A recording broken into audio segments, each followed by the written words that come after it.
Welcome back, Yodis, to another episode of the CSUSB Advising Podcast. My name is Matt Markin, and with me today is Professor Welsey Niewoehner, Chair of the Anthropology Department, and here to talk to us about the anthropology major. Professor Niewoehner, how are you? Doing good. How are you doing? Yeah, doing well. So Good. let's go ahead and get started. Tell us about your background and how you got to CSUSB. Well, I have a PhD in biological anthropology from the University of New Mexico, and that CSUSB is the first place I actually applied to after I got my PhD, and they wanted me here, so I've been here for over 20 years now. My field of study is Neanderthals and early modern humans, and I study the evidence for behavioral changes in Neanderthals and the early modern humans in Europe. Nice. Sounds very, very interesting. And one of the questions we get a lot from students is to learn more about the different majors we have at Cal State San Bernardino. So how would you describe the anthropology major? Well, anthropology is something that most people aren't very aware of, because it's not taught specifically in high school. So the definition of anthropology is that it's the study of humans, both present and past humans, as well as our closest non-human primate relatives like apes and monkeys. And it's trying to understand their variation and their behavior. Yeah. And then for CSUSB, can you talk about the bachelor's degree, and does the anthropology department, do you offer, aside from the bachelor's degree, is there any minors or anything offered? Right. Right. So the bachelor's degree, because anthropology is actually composed of 4 fields: biological anthropology, which is kind of the biological aspect of humans and our closest relatives, and then social cultural anthropology is another kind of major subdivision of anthropology, and then archaeology is another part of anthropology. Most people don't realize that archaeology is actually anthropology. And then linguistic anthropology is another field.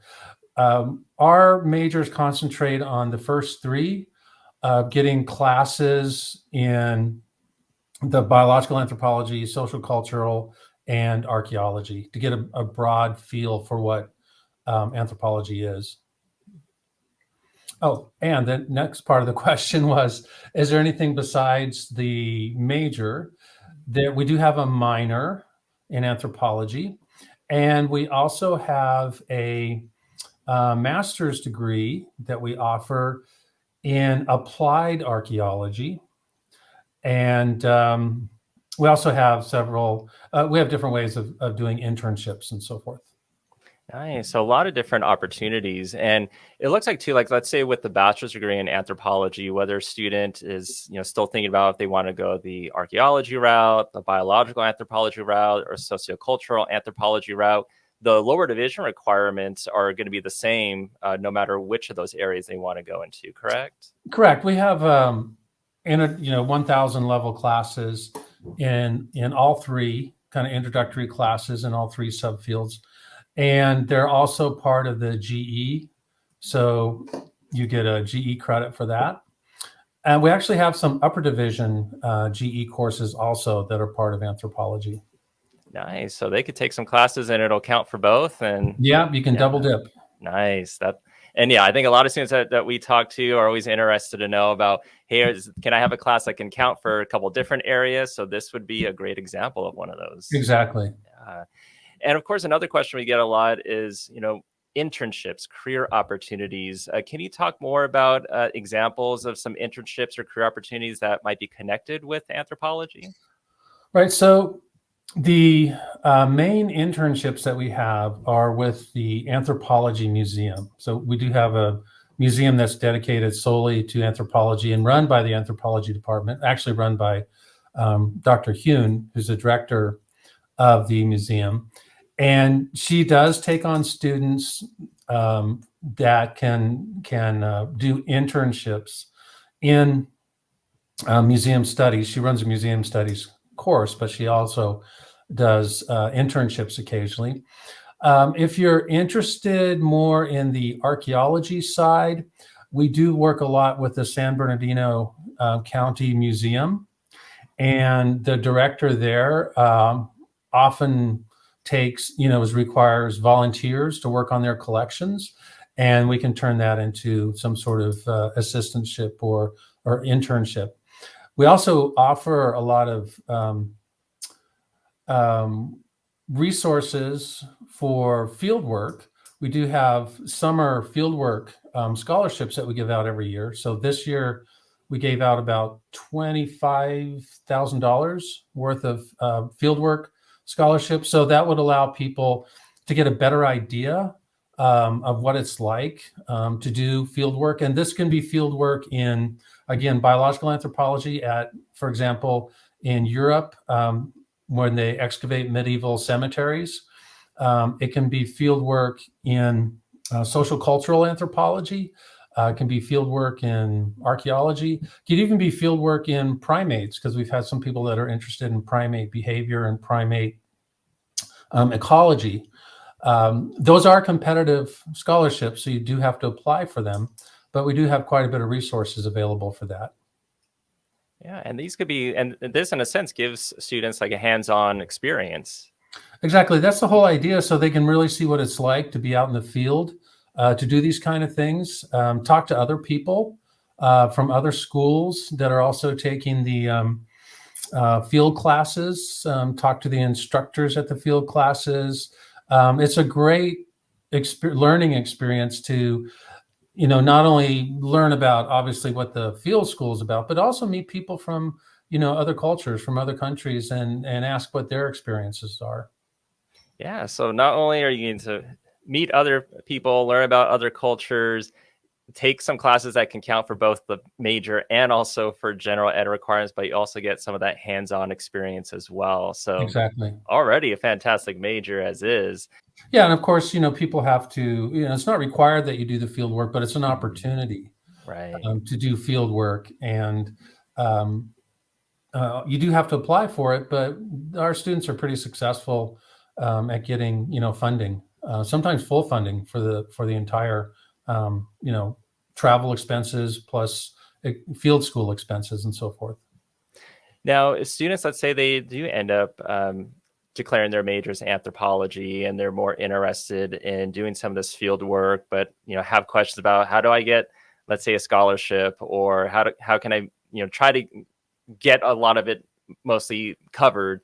Would they go and talk with you, talk to someone else within the department? Primarily, they would talk to me. Mm-hmm. We do require a letter of recommendation if they're applying for one of these fieldwork scholarships.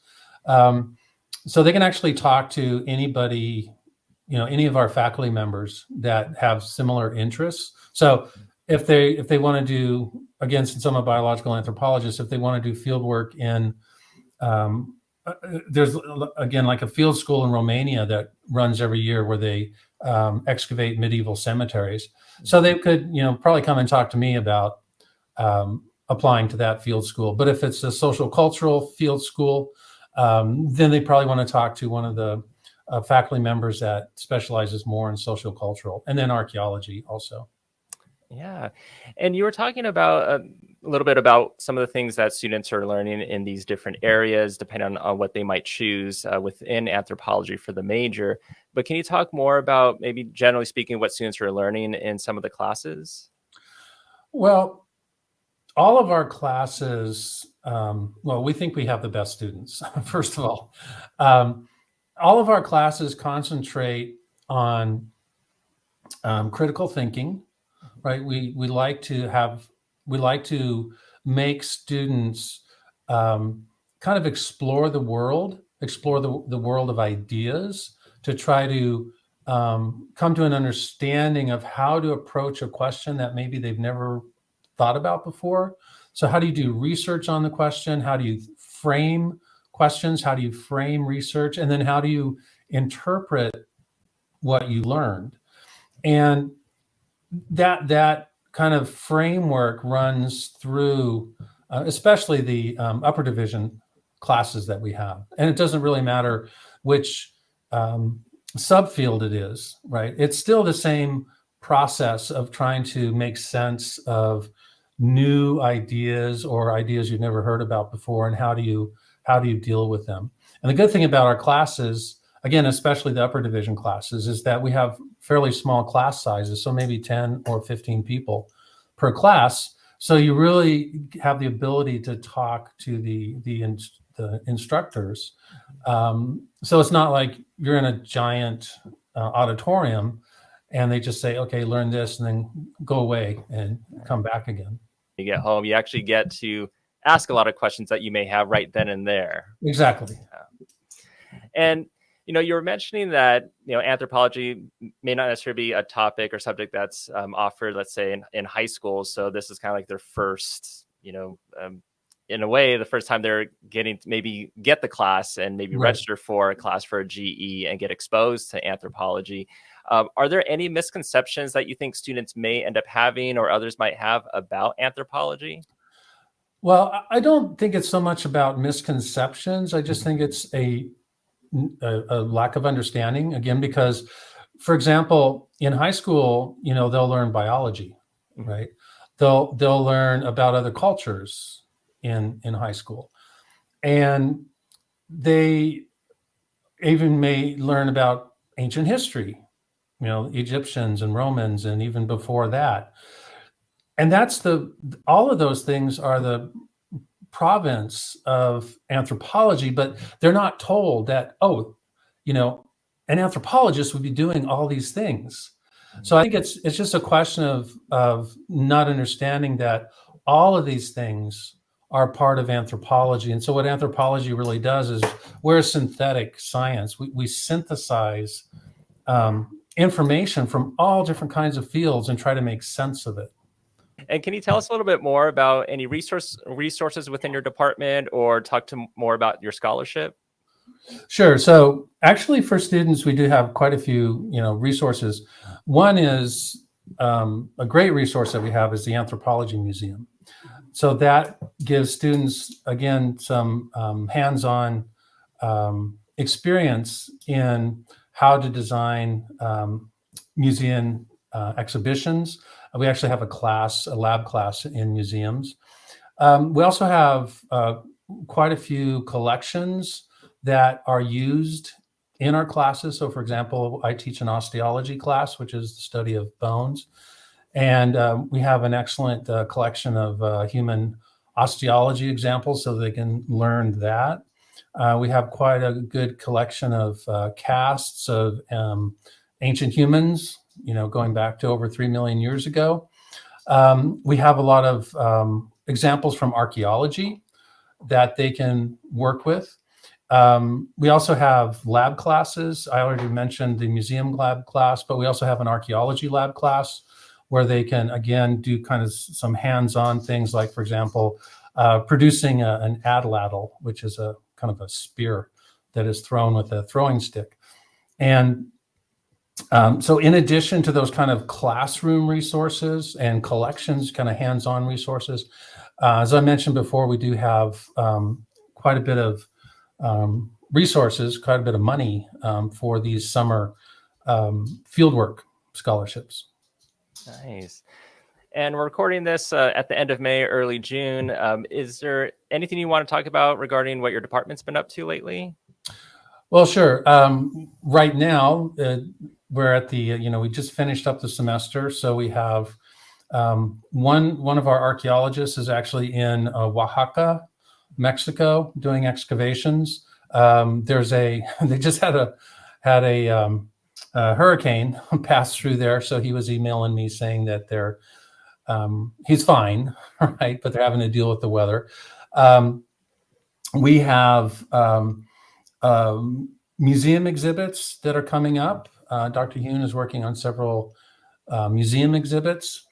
And then I'm submitting a chapter for a book. And we have, of course, our students, several of them, 5 or 6, that are going on summer field schools. Wow, that sounds exciting.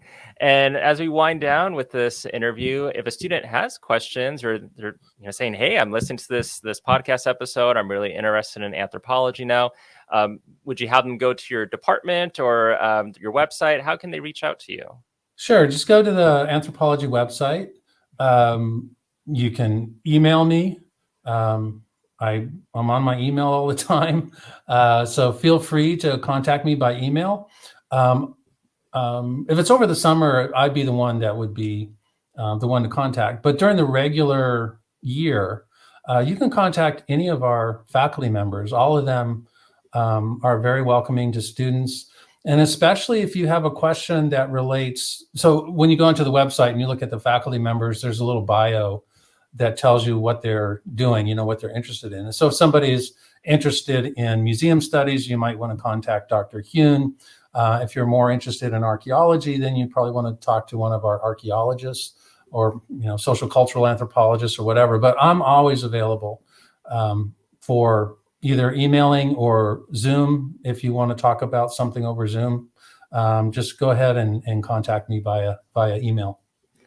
All right, sounds good. And Yodis, hopefully you got a lot of information. And yeah, if you go and check out the website, csusb.edu/anthropology, yeah, you can just click on faculty and staff. I'm clicking on there right now and getting to know a lot more about the different faculty members within the department. Exactly. So Dr. Niewoehner, thank you so much for being on the podcast today. Sure, no problem. I really appreciate you having me.